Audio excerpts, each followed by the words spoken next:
Assalamualaikum warahmatullahi wabarakatuh. Perkenalkan, nama lengkap saya Efrida Wea dengan NIM 21062000011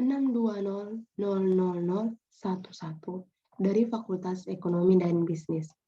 Pada kali ini saya akan menjelaskan materi tentang keunggulan kompetitif, di mana menjadi salah satu ujian akhir semester dari mata kuliah Sistem Informasi Manajemen.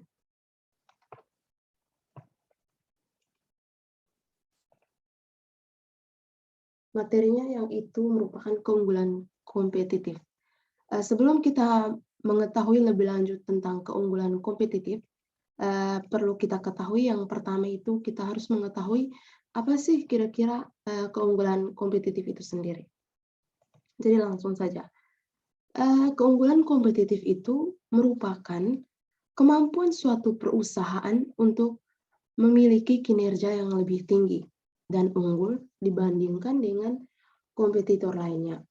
Itu suatu perusahaan itu dikatakan memiliki keunggulan apabila mempunyai karakteristik seperti kompetensi khusus.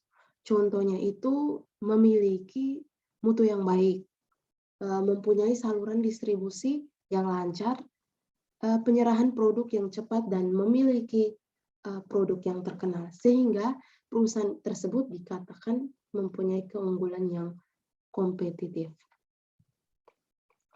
Selanjutnya adalah perusahaan dan lingkungannya. Keunggulan kompetitif dalam perusahaan dan lingkungannya. Perusahaan itu adalah suatu sistem fisik yang dikelola melalui penggunaan sebuah sistem virtual. Sistem fisik perusahaan itu adalah suatu sistem terbuka yang di dalamnya menghubungkan dengan lingkungannya. Ini merupakan model dari sistem umum perusahaan. Jadi, di dalam model sistem umum perusahaan ini terdiri atas sumber daya virtual. Data dikumpulkan dari perusahaan lalu masuk ke dalam pemroses informasi dan akhirnya menjadi sebuah informasi. Dan informasi ini kemudian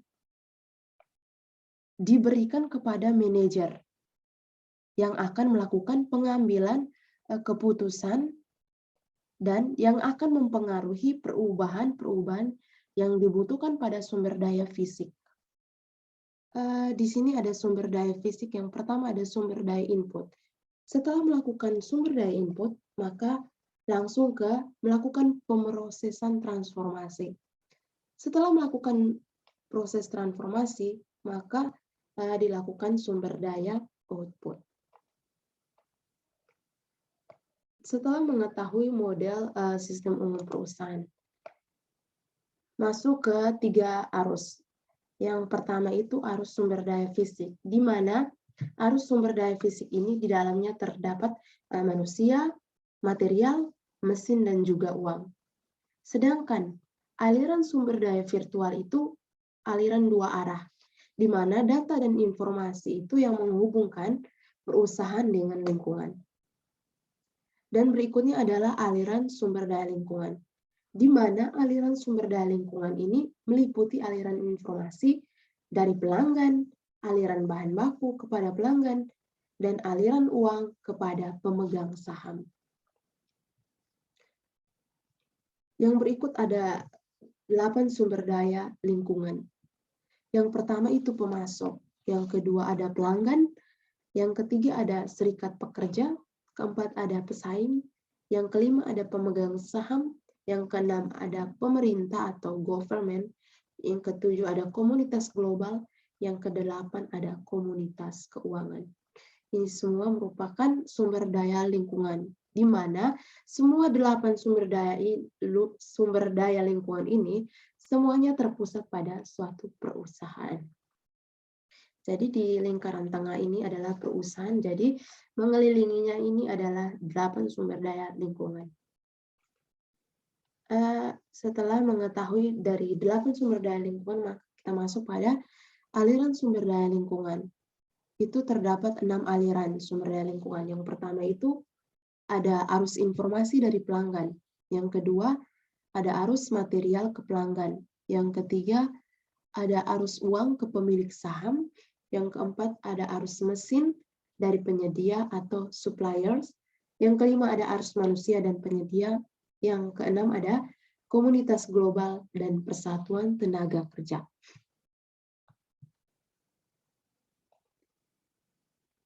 Yang berikut adalah keunggulan kompetitif. Di dalam sistem informasi, keunggulan kompetitif mengacu pada penggunaan informasi, di mana guna untuk mendapatkan pengungkitan di dalam pasar.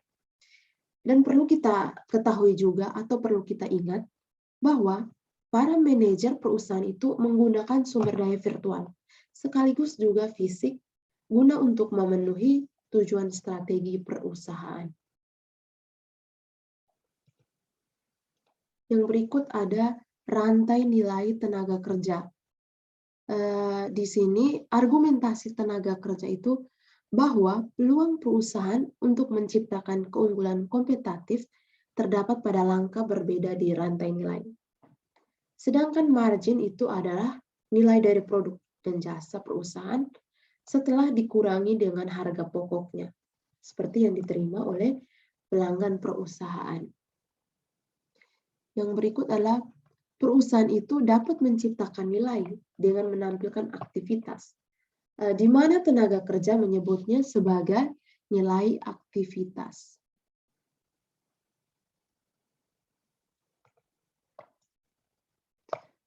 Di dalam nilai aktivitas itu terdapat dua nilai. Yang pertama ada aktivitas nilai utama, dan yang kedua ada aktivitas nilai pendukung. Di mana aktivitas nilai utama ini tugasnya itu untuk mengelola aliran sumber daya fisik di sepanjang perusahaan. Sedangkan pada aktivitas nilai pendukung, di mana di dalamnya itu terdapat infrastruktur perusahaan, yang kedua itu ada manajemen sumber daya manusia, yang ketiga ada pengembangan teknologi, yang keempat juga ada pengadaan. Itu merupakan dua nilai aktivitas. Setelah kita mengetahui dua nilai aktivitas, kita juga harus mengetahui model aktivitas itu seperti apa. Jadi di sini ada dua model aktivitas. Yang pertama ini aktivitas pendukung. Yang di bawah ini merupakan aktivitas utama. Di mana di aktivitas pendukung ini yang pertama itu yang paling awal itu ada infrastruktur perusahaan. Yang kedua itu ada manajemen sumber daya manusia. Yang ketiga ini adalah pengembangan teknologi informasi. Yang kelima ini adalah pengadaan. Yang bagian bawah ini merupakan nilai utama dari model aktivitas. Yang berikut adalah perkembangan ruang lingkup rantai nilai. Keuntungan tambahan yang dapat dicapai dengan menghubungkan rantai nilai perusahaan pada organisasi-organisasi lain dalam interorganizational system atau biasa kita sebut dengan IOS. Perusahaan-perusahaan yang berpartisipasi itu biasa disebut sebagai sekutu bisnis atau business partners atau bisnis kerja. Itu mereka bekerja bersama sebagai suatu unit tunggal yang terkoordinasi sehingga menimbulkan suatu sinergi yang tidak dapat dicapai jika masing-masingnya itu bekerja secara sendiri. Di sini ada model dari sistem nilai. Yang pertama ada rantai nilai pemasok. Di sini terdapat rantai nilai pemasok. Yang berikutnya di sini adalah rantai nilai perusahaan. Yang berikut adalah rantai nilai saluran, dan yang terakhir itu adalah rantai nilai pembeli. Itu merupakan model dari sistem nilai. Jadi ada 4 rantai. Setelah kita mengetahui rantai nilai, kita harus mengetahui dimensi keunggulan kompetitif. Jadi yang dimaksud dengan keunggulan kompetitif itu dapat diciptakan pada ketiga level, di mana di dalamnya itu berbentuk piramida fungsional perusahaan. Jadi kita mengetahui atau mengenal dengan dimensi keunggulan kompetitif yang berbentuk piramida seperti ini. Berbentuk piramida. Jadi di dalam dimensi keunggulan kompetitif ada 3 keunggulan. Yang pertama itu ada keunggulan strategis, di mana keunggulan itu dicapai melalui seleksi arah, strategi mendasar, dan tujuan perusahaan. Di keunggulan strategi ini memiliki dampak yang fundamental dalam membentuk operasi suatu perusahaan. Yang kedua itu ada keunggulan taktis, di mana metode untuk pengimplementasian atau penyempurnaan strategi dengan cara yang lebih baik dari pesaingnya. Kita ambil contoh, yaitu contohnya sebuah perusahaan itu harus memberikan peningkatan layanan pelanggan dengan menawarkan kepada pelanggan akses langsung ke informasi. Yang ketiga adalah keunggulan operasional, di mana keunggulan ini yang berhubungan dengan transaksi dan proses sehari-hari. Disinilah di keunggulan operasional adalah sistem informasi akan berinteraksi secara langsung dengan prosesnya. Kita lihat pada suatu sistem web itu akan mengingat kepada pelanggan dan preferensi mereka akan transaksi-transaksi yang terjadi pada masa lalu. Setelah kita mengetahui ketiga dimensi keunggulan kompetitif ini, kita masuk pada tantangan pesaing global. Pada tantangan pesaing global ini, perusahaan multinasional atau multinational corporation adalah sebuah perusahaan yang beroperasi lintas produk, pasar, negara, dan budaya.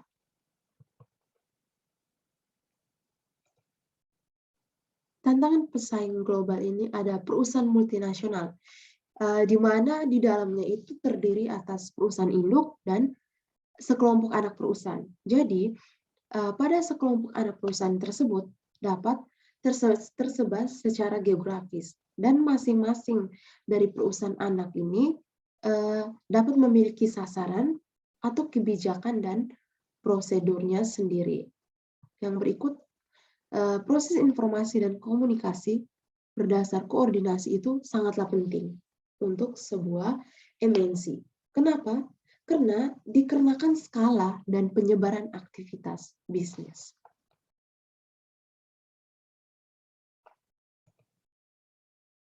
Yang berikut ada manajemen informasi.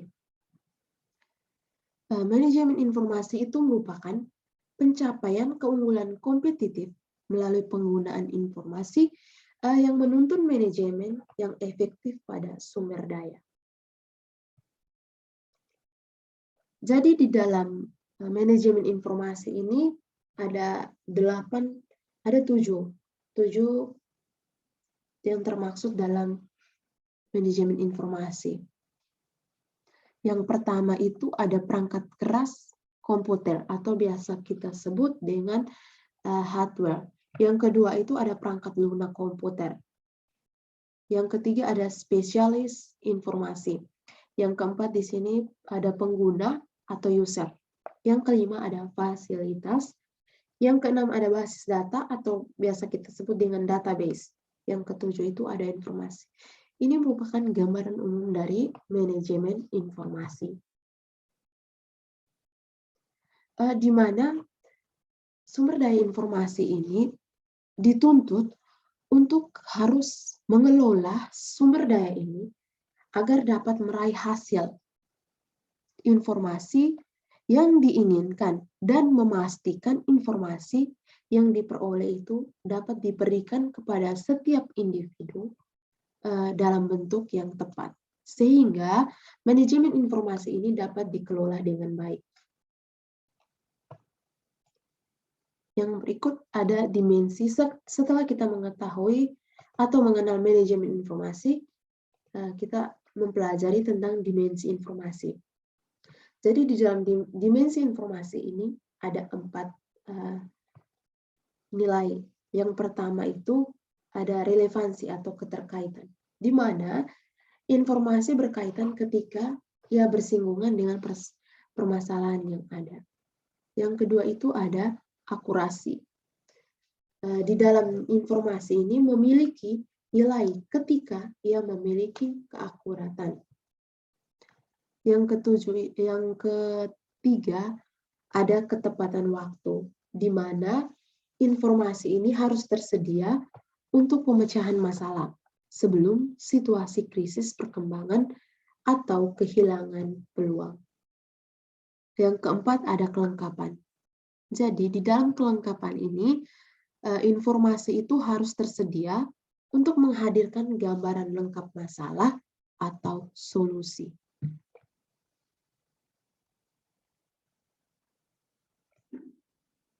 Yang berikut ada perubahan alamiah manajemen informasi.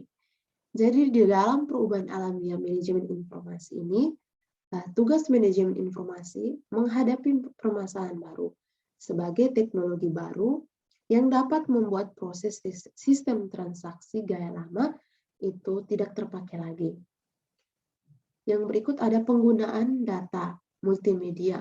Berarti bahwa manajemen citra saat ini sebagai tugas kedua, di mana yang paling penting untuk manajer informasi. Yang berikut adalah pengetahuan manajemen. Itu merupakan tugas ketiga. Permintaan terhadap sistem manajemen basis data yang mudah digunakan dan paket software guna analisis data. Setelah mengetahui perubahan alamiah manajemen informasi, di sini kita juga mengenal perencanaan strategi sumber daya informasi,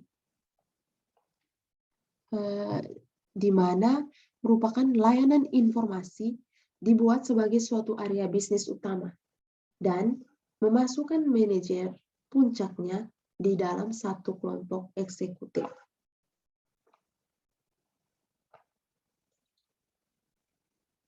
Di dalam perencanaan strategi sumber daya informasi ini ada 3. Yang pertama itu ada Chief Information Officer atau CEO. Itu merupakan manajer dengan tingkat tertinggi di layanan informasi. CEO ini juga mengkoordinasi Departemen Usaha Strategi IS dengan strategi perencanaan bisnis perusahaan keseluruhan. Yang kedua itu ada perencanaan bagi perusahaan, di mana di dalam perencanaan bagi perusahaan ini, komite akan menentukan rencana bisnis. Setelah rencananya dibuat, maka komite eksekutif akan memonitori pelaksanaan sepanjang tahun.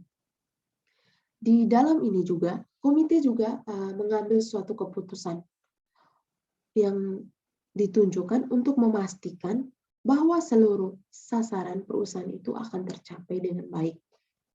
Yang ketiga ada perencanaan bagi area-area bisnis.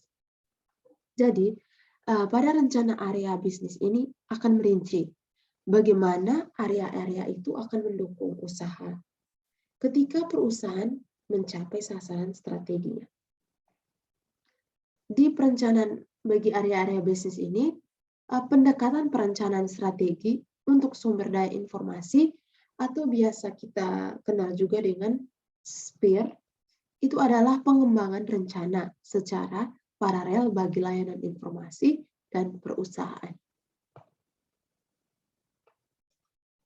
Ini merupakan model dari perencanaan strategi sumber daya informasi.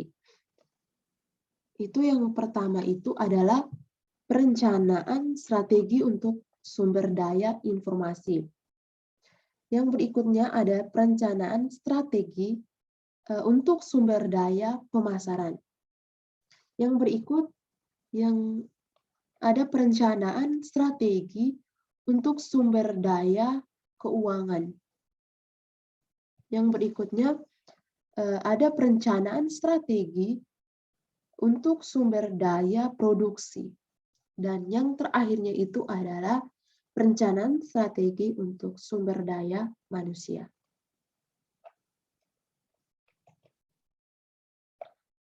Yang berikutnya itu adalah strategi planning for information resources atau biasa kita kenal dengan SPIR.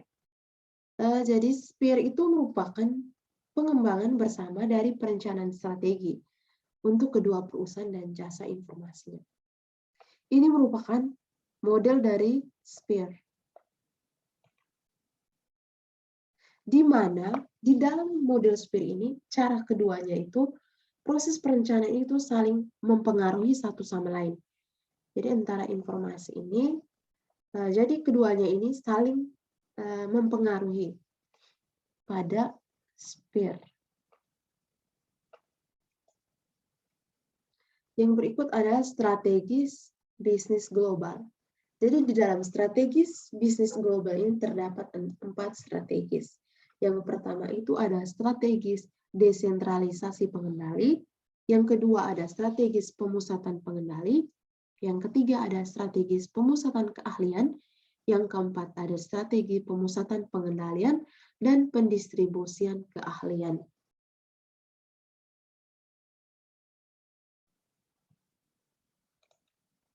Nah, itu saja materi dari keunggulan kompetitif. Sekian dan terima kasih. Wassalamualaikum warahmatullahi wabarakatuh.